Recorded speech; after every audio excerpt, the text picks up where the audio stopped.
Salut à tous, on se retrouve aujourd'hui pour parler du FC Barcelone en ce mercredi 15 octobre et on commence tout d'abord avec la trêve internationale parce que quelques joueurs du FC Barcelone ont joué hier. C'était les derniers matchs, la trêve est maintenant terminée et tant mieux. Donc tout d'abord l'Espagne, il y a pas mal bien sûr de joueurs du FC Barcelone bien sûr présents dans la sélection espagnole. Ils se sont imposés facilement 4-0 contre la Bulgarie. Donc à noter le 11 de départ, donc Pedri était le seul joueur du FC Barcelone à commencer dans le 11 de départ. Pourtant il était annoncé hier, voilà, d'après la presse espagnole, remplaçant. Bon, Luis de la Fuente, il a quand même mis titulaire, bien sûr. Pedri, il a réalisé, comme souvent, un très gros match. Pedri est celui qui s'est créé le plus d'occasions, 3 face à la Bulgarie en première mi-temps. Voilà, vraiment une belle performance de sa part. Et à noter que pendant 3 jours en Espagne, le public du stade d'Elche et le public du stade de Valladolid, parce que ça s'est joué dans ces deux stades-là, le Elche, enfin... Le premier match de l'Espagne c'était Elche, le deuxième match hier était à Valladolid. On applaudit, donc les supporters ont applaudi bien sûr Pedri avec l'équipe nationale. Aucun autre joueur à part lui n'a reçu un hommage spécial de la foule. Vraiment, il a reçu beaucoup d'applaudissements. Vu le joueur bien sûr qu'il est, bien évidemment, même s'il joue au Barça et c'était dans d'autres stades bien sûr d'autres clubs de Liga, là il était avec l'équipe nationale, il a reçu beaucoup d'ovations bien sûr, Pedri. Et Luis de la Fuente, il a dit avant je faisais jouer Pedri en tant que milieu offensif avec Merino derrière lui, cependant heureusement je les ai changés, les joueurs montrent plus leur talent et l'équipe joue mieux, j'ai fait le bon choix, voilà, en changeant les deux de positionnement et on peut s'attendre à tout de Pedri. Il est exceptionnel, possède un talent unique et voit des espaces que personne d'autre ne voit. Voilà ce qu'il a pu dire bien sûr le sélectionneur espagnol sur la trêve de Pedri qui a été très bonne. On continue avec l'Angleterre de Marcus Rashford. Il jouait contre la Lettonie, donc victoire 5-0. Voilà, des Anglais en plus, ils ont obtenu leur ticket. Ça y est, c'est la première équipe européenne qualifiée officiellement pour la prochaine Coupe du Monde. Donc Rashford jouera, s'il a appelé bien sûr, la Coupe du Monde avec l'Angleterre. À noter que Rashford a joué 19 minutes, il a commencé remplaçant, il a joué la fin de match contre la Lettonie. Bon, il n'a pas été buteur ni passeur D, mais bon, voilà, son équipe s'est imposée 5-0. C'est bien ça le plus important. Donc voilà ce qu'il y a à dire sur les joueurs du FC Barcelone qu'on peut jouer hier. Et concernant les unes aujourd'hui, tiens, une sport et Mundo Deportivo. Donc tout d'abord sport, voilà, ça parle bien sûr de la victoire 4-0 de l'Espagne hier, mais ça parle, regardez, petit encadré là, Lewandowski KO. Qu'est-ce qui se passe avec Robert Lewandowski qui a joué avec sa sélection? Et ben il est blessé. Communiqué médical, il s'est blessé en sélection. Donc Robert Lewandowski souffre d'une déchirure musculaire au biceps fémoral de la cuisse gauche. Donc en gros, je la connais cette blessure, même si je ne suis pas médecin, tellement que je la vois pour beaucoup de joueurs différents. C'est une blessure derrière la cuisse, en gros, c'est musculaire, ça prend du temps. Et sa durée d'absence, les gars, est estimée à 4 à 6 semaines d'absence. Du coup, pas de classico. Et ça, c'est encore un gros coup dur pour le FC Barcelone qui a déjà pas mal d'absence. Et ben Robert Lewandowski se rajoute à la liste bien sûr des joueurs actuellement à l'infirmerie, parce que voilà, le Classico est dans maintenant au jour, dans une semaine et demie, et là il y a 6 semaines d'absence pour Robert Lewandowski. On lui souhaite bien sûr un très bon rétablissement. Et catastrophe, on peut dire, pour le FC Barcelone avec un nouveau blessé. Et concernant Rafinha, donc lui très incertain pour le Classico. Donc le Brésilien ne s'est toujours pas remis comme prévu de sa blessure au biceps fémoral. C'est la même blessure qu'à Lewandowski, mais bon, lui il a été blessé il y a un mois. Regardez, il y a même un mois après. Il est toujours très incertain pour le Classico. Il n'est même pas sûr d'être prêt, voilà, pour le match dimanche 26, dans 11 jours. Voilà. Donc concernant bien sûr, tu vas peut-être être privé de Lewandowski. Lewandowski c'est sûr et certain officiel, mais Rafinha il y a un gros doute. Il n'y aura pas de risque pris, même si c'est le Real Madrid en face. Voilà, s'il n'est pas 100%, il ne jouera pas ce match. Et du coup, mise à jour sur les blessures au Barça. On a l'impression que tous les jours, je montre cette photo avec un joueur en plus rajouté dans la liste des joueurs blessés. Donc bon, pour Ferran, Fermin et Lamine Yamal, les 3 premiers qui étaient blessés là sur les derniers jours, normalement les 3 devraient être de retour samedi contre Girone. Prochain match, voilà, fin de blessure pour ces 3 là. Tant mieux parce que oui, il y a des blessés, mais voilà, il faut, ça fait plaisir quand les joueurs blessés reviennent à la compète. Donc ces 3 là devraient être là. Rafinha absent pendant 3 semaines.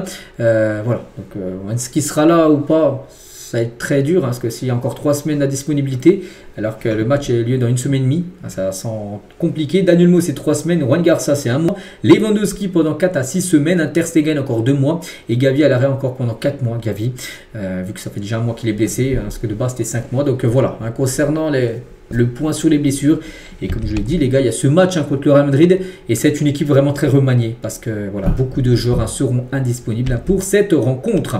L'autre une, donc on a montré sport avec Lewandowski, regardez Mundo Deportivo, ça parle également de Lewandowski, Lewandowski aussi, la dernière victime en gros d'une blessure, ultima victima en gros.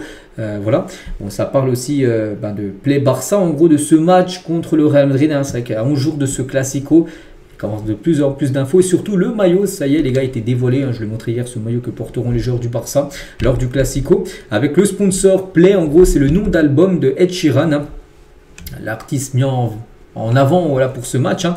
Et Ed Sheeran il a dit: voir mon nouvel album Play sur un maillot de Barcelone est l'un de ces moments difficiles à croire. Hein. Il est très content, bien sûr. J'ai aimé le football toute ma vie.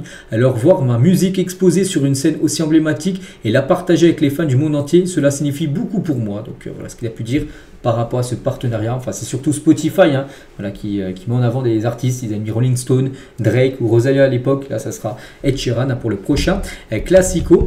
Et à noter que c'est vrai qu'Ed Sheeran était peut-être la collaboration Spotify-Barça lors d'un Classico avec le moins de battage médiatique jusqu'à présent. C'est vrai.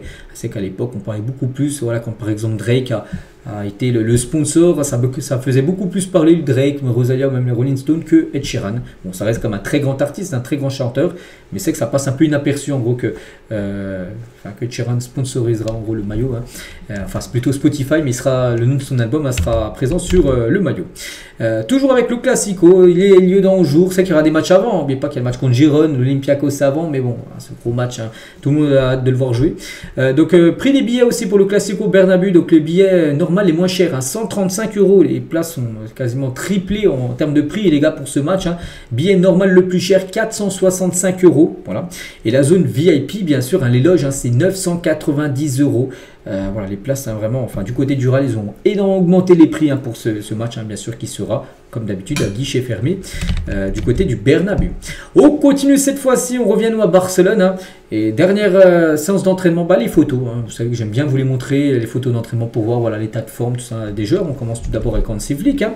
C'est Alejandro Balde, les gars, bien sûr, qui devrait être présent pour le match samedi. Lamine Yamal, hein, comme je l'ai dit, Lamine Yamal devrait être dispo. Regardez, hein. Voilà, ce week-end, c'est derby contre Girona, il devrait bien être présent, Lamine. En tout cas, il a participé à l'entraînement aujourd'hui, tout s'est bien passé concernant Lamine Yamal. Fermin Lopez aussi avec le sourire, lui aussi, hein, bientôt de retour normalement samedi. Il devrait être là, lui, qui est absent quand même depuis plus d'un mois.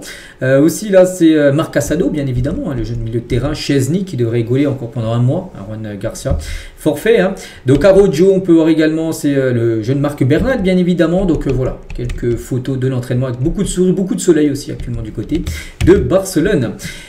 Concernant le match voilà, contre Girona aussi, qui va commencer en attaque avec tous les blessés, Lewandowski du coup forfait, tout ça. Donc du coup, après des blessures de Lewandowski et Rafinha ne devrait pas être là. Hein. Déjà, il est très incertain pour le Classico. Alors pour le match là, dans 3 jours contre Girona, forfait, hein, dans Rafinha. Donc Flick va devoir essayer ce trio offensif. Donc Lamine Yamal à droite. Ferran Torres en 9 et Rashford à gauche. Lamine Yamal, après, c'est même pas sûr qu'il commence titulaire. Hein. Il revient quand même de blessure. Est-ce qu'il sera mis directement titulaire ou pas? Si c'est pas lui, ça peut être le jeune Ronny Bargi qui commencera peut-être à droite. Voilà, ça sera quand même une attaque vraiment remaniée, on va dire, hein, vu qu'il manquera quand même Rafinha. Et aussi Lewandowski, normalement, en joueur cadre hein, de l'attaque Blaugrana. On continue avec Frenkie de Jong. N'oubliez pas que depuis quasiment, 2-3 semaines, on parle de ce 15 octobre. Hein. On est le 15 octobre. C'est aujourd'hui, les gars. On parle beaucoup de cette date du 15 octobre par rapport au renouvellement de Frenkie de Jong. Normalement, aujourd'hui, là, dans l'après-midi, regardez, même la chaîne YouTube du FC Barcelone a programmé le renouvellement du contrat de Frenkie de Jong.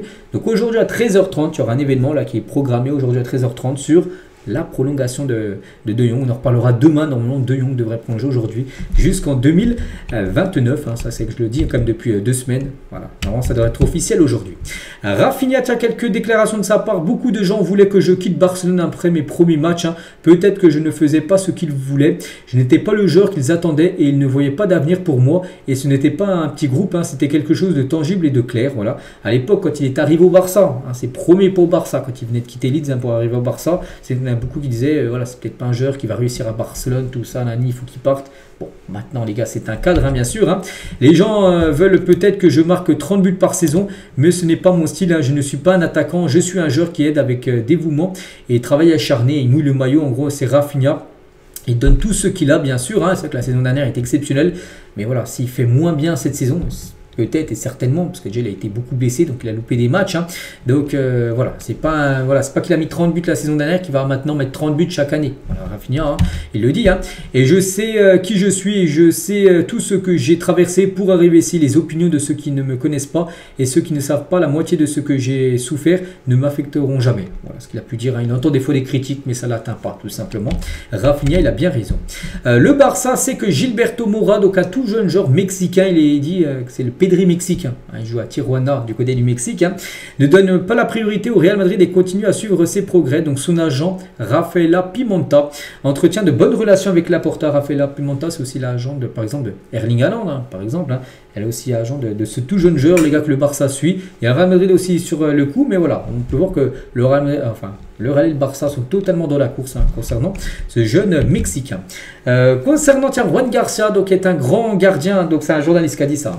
On est espagnol, Juan Garcia est un grand gardien de but, mais l'Espagne a déjà David Raya ou Unai Simon aux deux premières positions, poste gardien de but du côté d'Espagne. Seule la troisième place est en jeu, donc oui, il peut introduit dans l'équipe de l'Espagne, bien sûr, mais ce serait seulement pour être le troisième gardien, parce que les deux premières places sont déjà, on va dire, sécurisées avec David Raya et Unai Simon. Donc voilà, et on finit aujourd'hui avec le Barça toujours, fait partie des clubs invités à participer à la toute première Messi Cup, donc un tournoi de football de jeunes prévu en décembre à Miami, là, d'ici à peu près 2 mois. La compétition mettra en vedette 8 équipes de moins de 16 ans, dont l'Inter Miami, bien sûr, après voilà, c'est du côté de Miami, donc l'équipe l'Inter sera là, l'Atlético Madrid, Manchester City, Chelsea, l'Inter Milan, River Plate, Newell's Old Boys, donc le club formateur bien sûr de Lionel Messi, et le Barça. Voilà, tous ces clubs là sont invités pour la Messi Cup qui aura lieu à Miami en décembre prochain. On en parlera bien sûr de ce que feront bien sûr les jeunes du Barça pendant cette compétition. Donc voilà ce qu'il y a à dire aujourd'hui, j'espère que ça vous a plu. On se retrouve nous demain jeudi pour le prochain numéro. Je vous souhaite une très bonne journée et à demain.